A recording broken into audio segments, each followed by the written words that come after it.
Did you guys see that? A little spark there. We're looking at a property near Western University. This property is in a prime location. It was a really amazing property in the sense that it was a legal duplex when I bought it.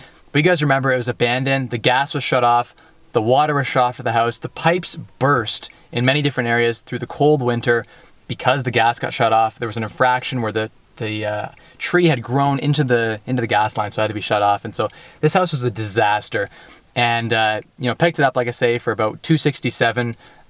With closing costs, let's call it $270 all in. We're going to try to renovate it for about $29,000, so about $299, $300,000 all in on this project, hoping to have an ARV of about $389 to $399. The nice thing is the paperwork is all together on this property. It's really clean, legal duplex. And so when I go apply for the rental license, a duplex is more valuable than a single family. And now that I've got it, a 3-bedroom unit on the main floor, we're gonna have it entirely separated with its own laundry. And then we got a 3+1, so a 4-bedroom unit that's kind of the back/basement. It's going to be a huge amount of value add. So I'm really excited to unveil this project for you guys. Let's go check it out. We've been digging down the foundation, so I'm going to show you guys what that's all about and give you a walk through the property because I haven't shown you guys in a while what's been going on in this project. So you can see just what it's like to walk through a property mid-renovation. Hey, I'm walking you through a real project that I'm working on right now. This is a property that's a duplex that we had major foundational water leaks. And so I'm gonna walk you guys through exactly what we did. You can see we broke up the driveway that was here and we were able to actually dig down straight to the footing. We went all the way down to the footings and we actually put in a weeping system down there and we tied that into each of the window wells, right? In the window wells there are drains. We put in proper window wells and we fixed the grade. So before the driveway was such that it was sloping right down and water was running right in and literally running right into the window. Now we've got a window well that's got a significant amount of room to build the grade up such that water won't run against the house, so it'll run away into the driveway and out towards the street. Some things to note, you can see right here, this is just a little bit of the evidence, but we went all the way down and wrapped, not only did we tar the block, we repaired the block with the hydraulic cement, but then we tarred it and we wrapped it with this Delta dimple wrap. And we have tar caulking on top, as well as you can see this sock drainage system here, which we're going to cover again with even more gravel yet, right up to about here.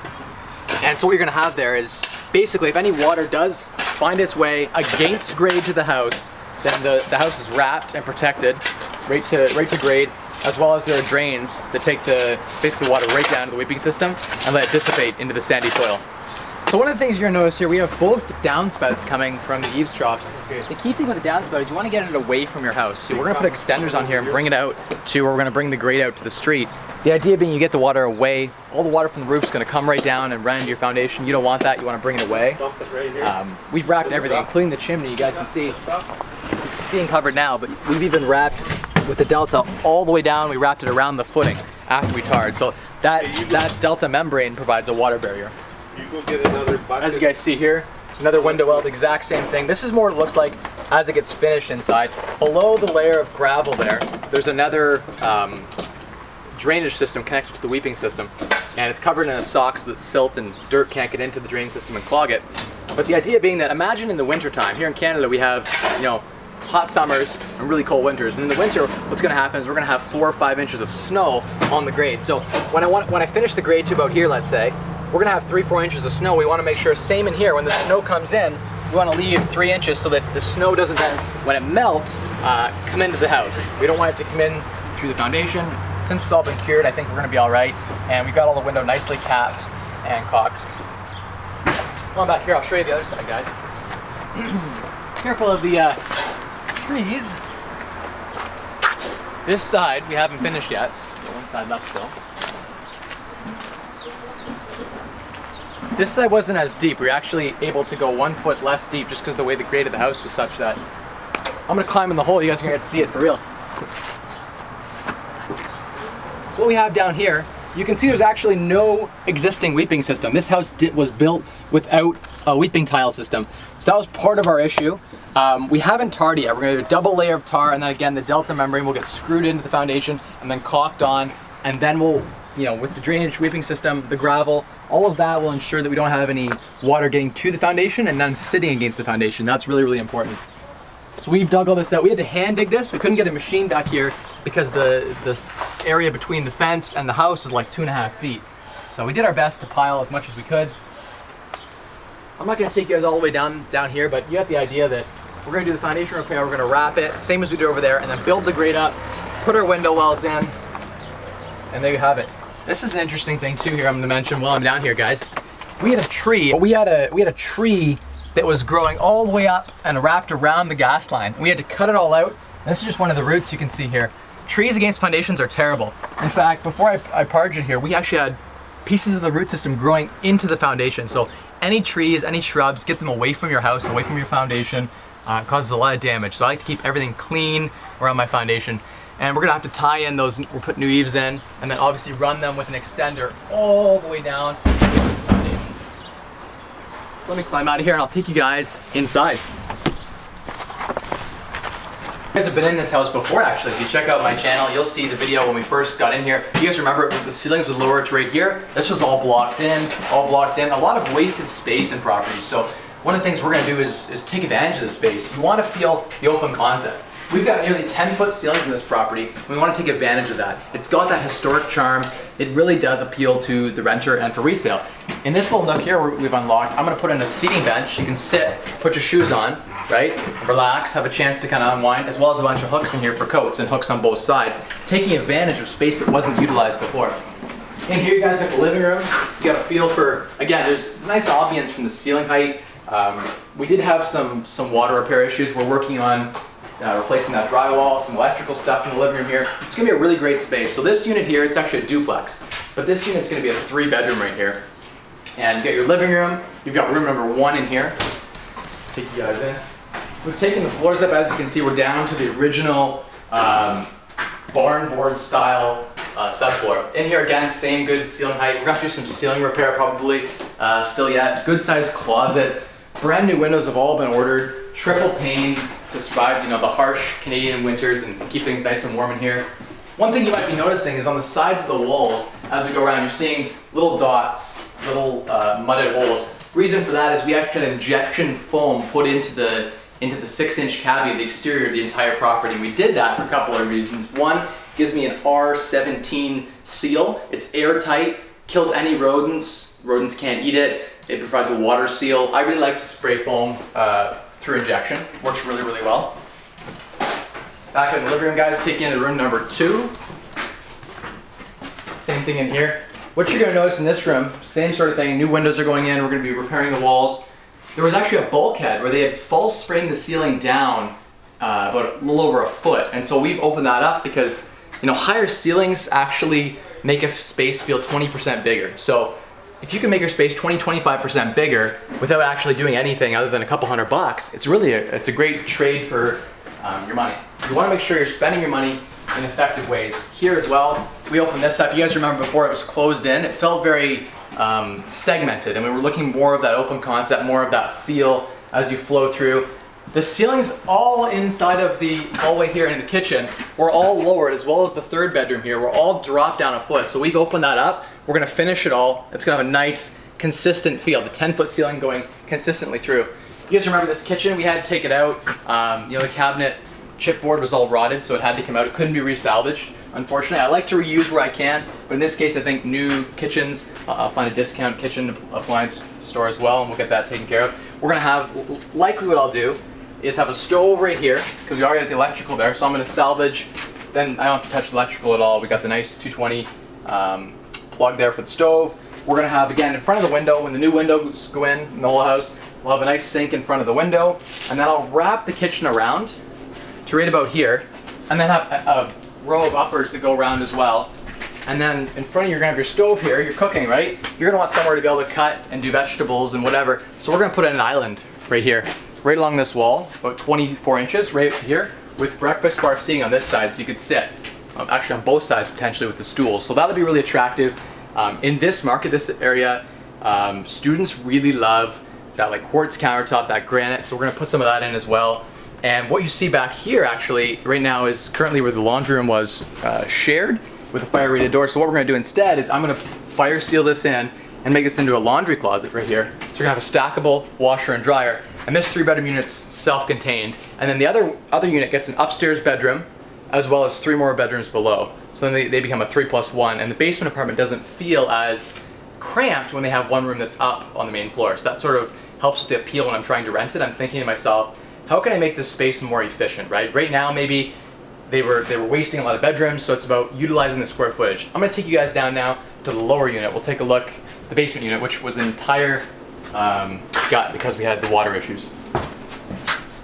So in here, this is just gonna be a room, kind of call it a study or a +1 or a bonus room. I'm gonna put a stackable laundry in the corner here and build a closet. And then I'll probably frame in like a nice desk area here, because this will be all walled in now, there'll be no doorway there. This could be a nice spot, I think, for a desk. So thinking for my target market, my target renter, probably a student in this area, potentially. Even a family is gonna like a nice den, a nice office area, where they can get a lot of natural light when we put the new windows in. If they're in a basement apartment, they're gonna wanna have this room up here as their chill zone. So I'm gonna lay this out in such a way that you could put a nice couch that would pull out to a bed, that kind of thing. So that's what I'm kind of thinking of, right? Let's go on down to the lower unit here. So this is their separate entrance through the back. They have their own driveway. There's 2 driveways in this property, one for the upper and then one for the lower unit. They come in through the back here off their driveway. Come on down here, guys. We've spray foamed this whole basement down here as well. It adds an additional water seal, and it is a really nice in the fact that it provides the air seal, the water seal. If we get any moisture down here, it really stops that. We've got actually a French drain system that was put in down here, connected into the sub pump currently. So it's an interesting. Woo! Did you guys see that? A little spark there. That bulb just burnt out live there, guys. Just saw that bulb short out. So I'll have to replace that light bulb. But you gotta feel here, guys, for just what it's like. This is gonna be the kitchen. We're gonna have a kitchen wrap around here. There's gonna be a little area there, and then the fridge. You've got a room in here. This is not. This is more of an office, let's call it. We're gonna have a closet down on the far side here. It's a long, narrow room, so it's kind of awkward in that sense. And then we're gonna have a door that goes into the furnace room right through here. We're gonna have a new tankless hot water system installed, and the furnace is brand new. We just had it put in. It's high efficiency. And in fact, the cool thing about this project is that I'm using an energy rebate program wherein the walls are paid for by the government. So the spray foam I did on the main floor in the basement, covered by the government. This furnace, in Ontario, there's incentive programs that allowed me to get, I believe, about $1,500 back on, say, a $2,000 something furnace. So it's $500 for a new furnace plus taxes. Totally worth it. Great investment. It's going to help the value of the property. It's going to save me at least $500 in the first year probably on utilities. So here, your furnace room in here. Room number 1. I'll walk you guys through down the hall. You can see we got the proper egress windows, the proper egress window wells. We're not going to have any leaking, any issues that way. New HVAC has been put in to ensure there's 2 ducts now that run to the back room to keep it nice and warm. Take you down the hall here. There's going to be a bathroom right here. So you walk in, you're going to have your vanity, you're going to have your toilet. We're going to tile the shower. It's an affordable way to get a nice quality finish. And again, all the 5/8 drywall and the ceiling we had to repair because it got all wet. There was actually a water leak, if you guys remember, the pipe that burst on the main floor and ran through all the ceilings, and the ceilings were falling and they were sagging full of water. The water ran down, so the drywall had to be remediated. And then while I was at it, I went, you know what, let's do it right. Like this, let's go Mike Holmes on this. Mike Holmes is all about doing everything right. So we got the whole basement and started again. Fresh framing wherever it was bad, new sill plates all the way around with gaskets, spray foam, etc. Here you've got your living room. So they've already run the coaxial cables and things like that for mounted TVs. So you're gonna have your TV wall here, you'll have a row of couches here. This is kind of like your living room, your hangout zone. We've commandeered some space here. I gotta work on the HVAC still, but we're gonna basically have, I just noticed this, guys, we're live. This was done improperly. I requested that they run it tight along the bulkhead like this. So we're gonna have to take this out and redo it because this is not gonna have proper ceiling height entrance here. So that'll have to be redone. But this is gonna be sort of an office or a bedroom. It's long and skinny and narrow. We're gonna have a closet right here. So this is gonna be a relatively small room, but it'll still add value to have an extra office. Like people will pay $200-300 more a month for the extra office space, where it was a furnace room before, right? So we commandeered a lot of the space that wasn't being used for anything, right? And so that's what it's all about, is utilizing the space to the maximum at the end of the day. So this room here has no headroom restrictions, so guaranteed this will be a legal bedroom 100%. We got the egress window in this room as well here. I can pop on the lights here for you guys. Got the pot lights. Pot lights are nice in basements because they, the really nice piece about it is that they, you know, there's no headroom issues. So we got like 6'8" right now in this basement, so we're pretty tight as far as everything goes after the 5/8 fire drywall's been put in. So that's one of the things that we have to be very cognizant of, is ceiling height and feel. When I'm walking around, that's something I'm looking for. We're gonna have to wash this whole floor with a product. It's like a microbium stuff that kills all mold, all smells, and it really helped. It's come a long way from what it smelled like before, when the walls were just exposed and there was the root system before we spray foam. So it's come a long way. It still has a long way to go because the floors haven't been washed at all and they still carry that odor. But dehumidifier is running. We're making progress. All of the outlets are going to be changed out to Decora. All of the plugs and switches, that's an easy like $3 to $5 fix. Makes the place really modern. Updated fixtures, updated electrical, brand new floors. We're going to put nice light vinyl plank PVC floors. They can withstand any amount of water. You could pour a bucket of water on them.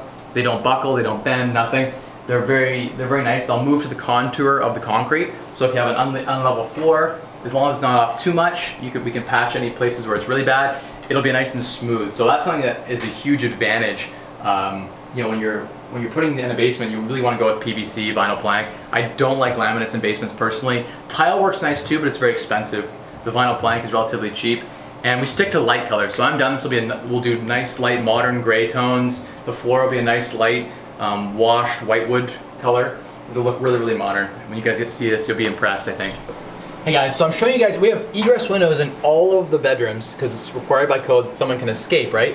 These windows, if you lift them up, they literally open right up and the window will come right out of the sash. You can just unhook it right here, boom, and out it comes. You can climb right out the window. These are added because they're required to have egress escape in all of the bedrooms, or at least 2 in every apartment, and especially in basement apartments. This one has a separate entrance straight to the outside. So one of these adds your second entrance, but there are a lot of Ontario building codes you have to look for when you're buying a property, and it's important to know what to look for. In this case, I knew I had enough grade that I was able to put one of these in. This one was actually already in. We just had to reframe it. It wasn't installed properly, so we reinstalled it properly. But I remember when I bought this property, if you guys can get a little look outside of the grade, we've now fixed this. I've dug down, tunneled, and put in drainage, weeping system, everything, and we have a new window well in here. But the old one before was so low, it was like right here, and water used to come, the grade was like this. Water would come down by the window, pool in the window well, and literally run right in through here. So this drywall was all wet, and we had to rip it all out. That's because it was installed improperly. So you gotta make sure that you have the proper grade. Now we've got lots of room. If it snows and the snow thaw melts, we're getting no water in here. It's all going down the drainage system. It's done right. So that's something to keep in mind when you're looking for things. Is there an egress escape? Do we have the 6'5"? This is 6'5" right here, so this space is good. We have the 5/8 fire rated drywall that's required by code. Just looking for those little things that you're gonna need to have in order to pass when you wanna get your rental license. Because in this city, in London, Ontario, you need to have your rental licenses. You need to make sure you're up to current codes. And when you're repairing things, you need to repair it back to the current code because they're gonna check. This is what it's like as someone who's running a couple renovation projects at once, and you're working as working the rental empire, as they call it. So. Talk to you guys later. Spend less, earn more, and maximize returns.